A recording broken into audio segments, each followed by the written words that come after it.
Je pense que la gauche, au niveau français, au niveau mondial, manque justement de capacité stratégique, c'est-à-dire qu'elle passe son temps à se positionner et à émettre des mots d'ordre en fonction de contingences économiques. Aujourd'hui, c'est les retraites, donc on se mobilise. S'il n'y avait pas eu les retraites, on ne serait pas mobilisé. Ça peut être l'agenda électoral, typiquement en France. Donc voilà, quand c'est les présidentielles, quand c'est les législatives, on va se mobiliser.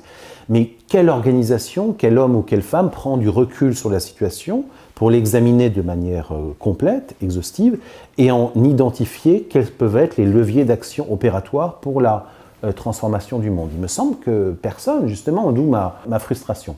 Et donc je pense qu'effectivement, Lénine aujourd'hui peut être intéressant pour la gauche française, non pas parce qu'il y aurait des recettes chez Lénine, je ne suis pas du tout léniniste au sens où je penserais qu'il y aurait des recettes comme dans un vieux grimoire, si vous voulez, qu'on pourrait prendre et plaquer sur la situation contemporaine, mais parce que je pense qu'il faut refaire cet effort-là de prendre de la distance vis-à-vis d'une situation pour identifier quels sont les leviers d'action. Un exemple que je trouve tout à fait frappant dans la manière dont Lénine pense, c'est le suivant.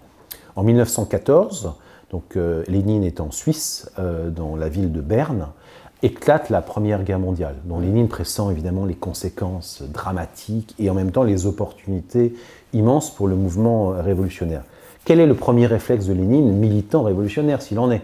C'est d'aller se précipiter à la bibliothèque municipale de Berne pour lire la grande logique de Hegel, donc d'un philosophe mort il y a longtemps. Pourquoi? C'est parce qu'il a vu donc les contradictions nationale s'opérer devant lui, une contradiction mondiale à travers la lutte et la guerre internationale, et il s'est dit finalement je vais aller réfléchir à travers Hegel qui lui, d'un point de vue conceptuel, a su penser des totalités en contradiction. La théorie hegelienne permet justement de comprendre à la fois une unification d'un ensemble et les contradictions dialectiques en interne. Donc c'est juste un exemple pour dire que finalement c'était d'un intellectuel, c'est-à-dire que pour se positionner face à un événement aussi dramatique et aussi concret, aussi tangible que la Première Guerre mondiale, il s'est dit comment je vais m'armer intellectuellement pour comprendre le phénomène.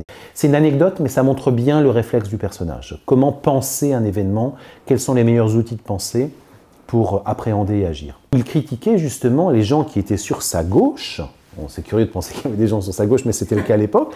C'est-à-dire qu'ils voulaient aller plus vite, qu'ils voulaient aller plus loin, qu'ils voulaient mener la révolution en Occident, quelles que soient les conditions historiques, etc.